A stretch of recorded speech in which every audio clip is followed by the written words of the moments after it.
Good evening, ladies and gentlemen. Thank you. I'd like to thank the principal of the school, Mr. Vishnu Sharma, for the invitation, and also the school management for allowing us to be here. I do not want to stand here and speak for a very long time. I'd rather have an interactive session with you, and I'm sure you have a lot of questions, in particular for parents, for example, whose children may be about to finish high school. They want to go to university, they want to go to technical college. What are the implications, how they can access facilities, amenities, how do they get access to TELs or toppers? What are those things that things that parents are most concerned about? And I'd like to perhaps just highlight too, given that we're in a school, that a few years ago, around about 2013, 2014, why did we make education free? Today, 70% of the entire Fijian population is below the age of 40. 70%. So all of us who are over the age of 40, we're in the minority.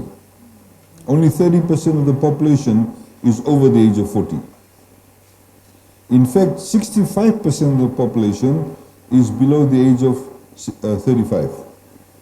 65% of the population. So we have a lot of young people. So when you have a society that's very young, you have to have different initiatives compared to societies where you have a lot more older people. In Japan, I think it's something like 65% of the population is over the age of 60. You can go to Japan, you'll have a 75 or 80-year-old packing your groceries in the supermarket, pushing the trolleys in the car park in the supermarket. So how they change their medical services, their systems is very different to what we will do. When we have a young population, it means there will be more babies. Young people make babies, not old people. As a government, what we have to do is we have to be responsive to those changes. So the reason why we made education free is because we have to invest in our people. If we don't invest, then of course they'll lose out. And we as a country will lose out. I have had so many people say to us, I wish education was free in my time. I was a very good student, I could have finished high school. Or my father could not afford to send me to university, I was a good student, so I became, I'm doing something else now. A lot of women have said to us, because we were a large family, the parents decided that the girls can stay at home. They could not afford to pay the school fees, but the brothers went to school. Because the thinking was the girls would get married and go away to the husband in any case. That's of course changed. As a result of free education today, we now have more girls in schools, more young women in universities than ever before. Because they have access to those facilities, because of the fact they don't have to pay for it. So we have, of course, as you know, provision of bus fares for students and also textbooks, etc. So a lot of the times when government announces an initiative, it is done for a long-term strategy. It's not done for the now. It's for long-term thinking. So that's what you have to understand. This is what I'm trying to impress upon you. If you see in the budget, we have allocated, we've now reinstated a lot more people to do toppers and TELs. Put simply, what is a topper? A topper is, if somebody receives a topper scholarship, that means that they don't have to pay for anything. We pay for the university fees, we pay for the school books, living allowance, everything is paid for. And they don't have to pay us back when they finish. The only condition is they have to live and work in Fiji for a period of time. Because we are spending Fijian dollars on you, you have to at least work in Fiji for a period of time. So to give you an example, a lot of it depends on how much money we spend on you. So to get somebody to do MBBS, to become a doctor, I think it's about $80,000. So you have to work in Fiji for 8 years. You don't have to work for government, you can work in the private sector. We don't care where you work as long as you work, but in Fiji. If you want to leave Fiji, So if you, for example, are supposed to work for 8 years, you've worked for 4 years, and then you want to leave, you have to pay us for the 4 years that you've got left over. It's only fair, because remember, there are a lot of young people coming along the line. Same thing with TELS. With TELS also, TELS is when you don't become a topper, but if we still pay for you to go to university. And when you go to university, you can also get living allowance.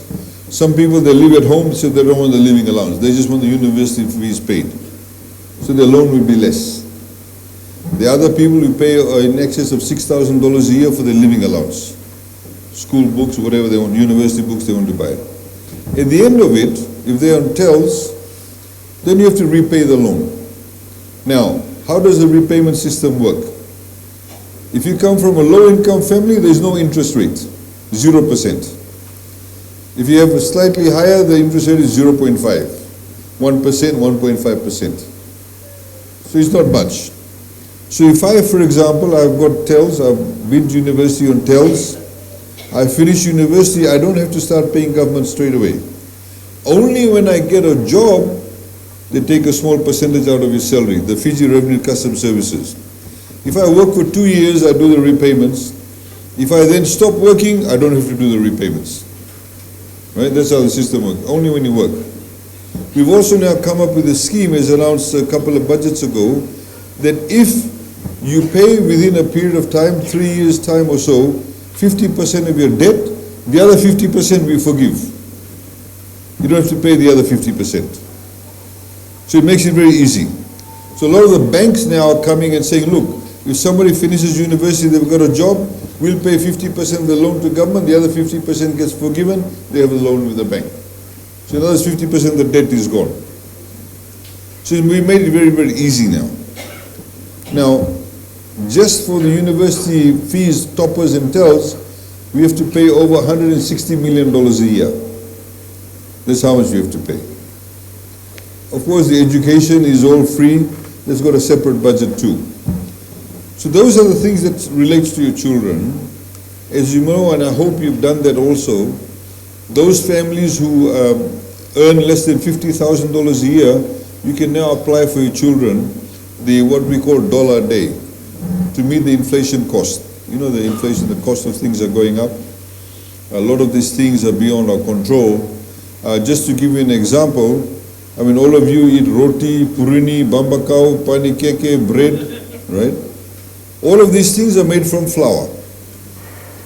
What is flour made from? Wheat. We don't grow wheat in Fiji.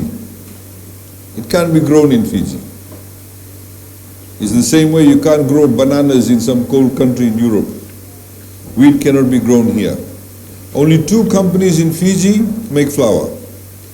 Punja and Sons in Navutu in Latoka, FMF in Walube in Suva. They normally buy their wheat from Australia, they bring it to Fiji, they grind it, put some vitamins, and you get flour. Now when Punja and Sons makes, for example, flour, they don't sell it to you directly. You can't go to the factory and buy it from them. They sell it to the supermarket. But before they sell it to the supermarket, government has put a law in place that's price control. In other words, they can't sell it at any price they like. They have to go to the Fijian Competition and Consumer Commission. They'll have to say, look, we bought the wheat, say $300 a ton from Australia. This is my labor cost, my electricity cost, my factory cost. And then they say, okay, you can make only this much margin. That's what you call wholesale price control. Then they sell it to, say, Shop and Save. Then Shop and Save, before they sell it to you, they have to go and apply again with the Fijian Competition Consumer Commission and say, look, I bought the flour at this much from Punja and Sons. This is my labor cost. I'm renting one shop here in Nosori, that's my rental cost, my electricity cost. Then FCCC will say, you can make only this much margin. So that's what you call price control item. Now if Punja and Sons is buying it at $300 a ton, and then tomorrow the Australian makes it $500 a ton, obviously the price has gone up. And we'll have to pay more. Because whilst it's price control, Punja and Sons still can't sell it at the same price, otherwise they won't make any money. I mean, it's like if I'm growing dalo today, I'll give you a better example. Yangona. Before Cyclone Winston, $85 a kilogram. Because in the cyclone, all the Yangona plantations got damaged, only few were left. What was the price of Yangona after Winston? $185 a kilo. Because what do you call high demand, low supply. And that's what's happening throughout the world at the moment. There's a war in Russia and Ukraine. It has an impact on the price of wheat because Ukraine and that area supplies nearly 1/3 of all the food in the world. But there's a war going on, so they can't do it. But people still want to drink, eat wheat, eat flour, things made out of flour. So as a result of that, we said we'll give $1 a day per child. So I assume most of you have applied for it. Those households that earn less than $50,000 a year, you apply for that. If you haven't, please do so. You can apply through your school. You can go online and apply for it. We've already paid out $50 million. So those people in the maritime areas, we paid it through the postal money orders. They can get paid through that. And of course, those of you living here, you get paid on your phones. So those are some of the things we've done. Like if you see also teachers, a lot of people don't understand this about teachers. All the teachers here, even though the school is not owned by government, is owned by the Sanatan organization. But all the teachers, except for what we call the very private schools like international school, there's about 10 or 12 private schools, completely private schools in Fiji. All the other schools in Fiji, even though the school may be owned by a faith-based organization like a Sanatan organization, Methodist, Catholic, Muslim League, Sangam and all of that, or some of the areas you go to some community school, or some village may have started a school a long time ago, they own the schools. But all the teachers that work there, their salary is paid by government. So they're all civil servants. There's about 12,000 civil servants. It's the largest ministry in Fiji with that many people. So what we have been trying to do is to make sure that the teachers have the right qualifications to be able to teach your children. We want them to have the right qualifications, have a bachelor in education. And we've seen also at the moment, one of the issues that's facing us is that you would have seen a lot of people in the newspapers going to Australia and New Zealand to work. In the same way, like Australia has a shortage of teachers in the math, science and physics area. So I met a teacher outside and he shook my hand. I said, "Oh, what do you teach?" He said, "Oh, physics and maths, I think." I said, "Don't go away."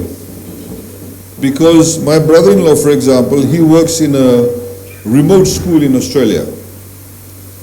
But because a lot of people don't want to go and teach in remote places in like Australia, they pay them a lot of allowances. And there's no way we can pay that amount of money. Some of them get close to over 150,000 Australian dollars, close to 200,000 Australian dollars. We can't compete with that. So when there's shortage of people, they look to Fiji to grab people.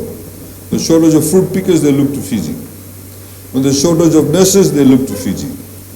At the moment, there's shortage of accountants in Australia. I was told by some accounting firms, 60 accountants went off to Australia. Not many people want to do accounting there. But we have a lot of people who've done accounting in Fiji, so that's okay.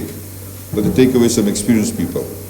So those are the things that's happening, within the country and of course outside. It has an impact on us.